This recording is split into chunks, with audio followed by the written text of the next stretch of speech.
안녕하십니까. 오늘은 조선조개라고 불리기도 하는 중국 동포에 대해 말씀을 나누고자 합니다. 미국 내에서 센서스가 진행될 때가 되면 중국 동포들도 비록 그들이 중국인으로 미국에 왔지만 한국인으로 인구조사에 답을 할 수 있도록 해야 한다고 강조합니다. 그러나 이분들에겐 십몇 년 전에 대한 트라우마가 있습니다. 2006년 11월 달에 퀸스 플러싱 한인회장 선거에서는 조선족들에게 투표권을 부여했는데 2007년 4월 뉴욕 한인회장 선거에서는 투표권이 배제되었던 사실입니다. 그 당시 중국 동포들은 지역과 전 미주에 이르는 협회들을 결성하고 내부를 결속하고 있었지만 이러한 트라우마가 결정적인 역할을 했는지 현재는 협회로 활동하는 것이 미약하다고 보여집니다. 조선족은 중국에 살아가고 있는 우리 민족을 일컫는 말이고 50억의 소수민족 가운데 하나로 중국 동부 삼성의 조선족 자치구를 이루고 살아가고 있습니다. 기존에 살고 있던 한인 후손들 그리고 구한말과 일제강점기에 이주한 한인 후손들을 말하고 있습니다. 지정학적인 관계로 이들은 독립운동을 돕고 6.25 전쟁 때 북한군으로 중공군으로 참전했지만 현재는 북한 동포들의 탈북을 돕고 대한민국으로 직업을 찾아 대거 이주하고 있습니다.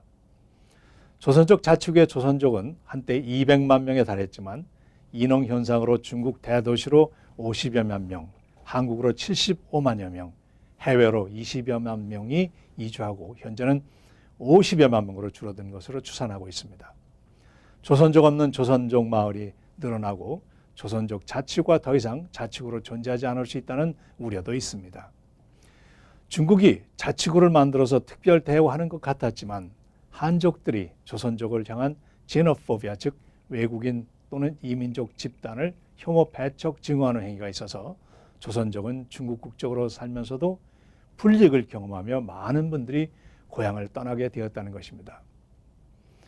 많은 조선족 분들이 한국에서 일하지만 한국에 대한 부정적인 인식도 갖고 있다고 합니다. 한국 정부는 이들 같은 민족이라는 이유로 가급적 환영하면서도 법적으로는 이들을 외국인으로서 분류하므로 한국인이 하지 않는 저임금의 하층 노동에만 종사할 수밖에 없었다고 하고 70년, 80년대 한국이 경제적으로 어려웠을 때에 일본인들이 한국에 진출하여 한국인에게 우월감을 표시하고 현지처를 두고 생활한 것처럼 한국인들이 중국으로 진출하여 중국 동포를 무시하고 부를 과시하기도 했다고 합니다.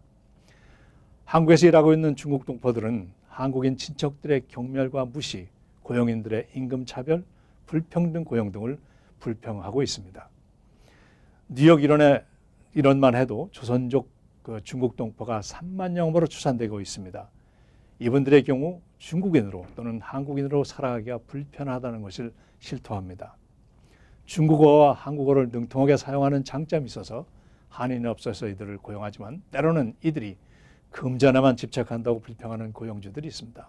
그러나 이들이 많은 비용을 들여서 미국에 왔고 부양해야 할 가족이 많다는 것을 감안한다면 부정적인 견해는 점차적으로 해소되리라고 봅니다. 잠시 떨어졌던 미주 동포와 중국 동포가 미국에서 다시 만나고 있습니다.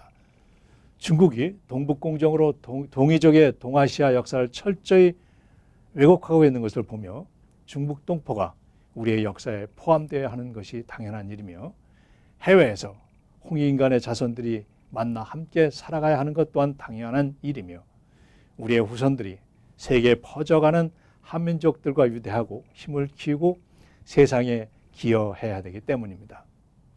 한인 단체들이나 개인들이 중국 동포를 안아들이고 함께 해야 할 것입니다. 코비드 사태로 어려움을 처한 한인들을 도울 때에도 중국 동포도 포함해서 함께 살아가고 있는 모습을 보여주어야 할 것입니다. 안녕히 계십시오.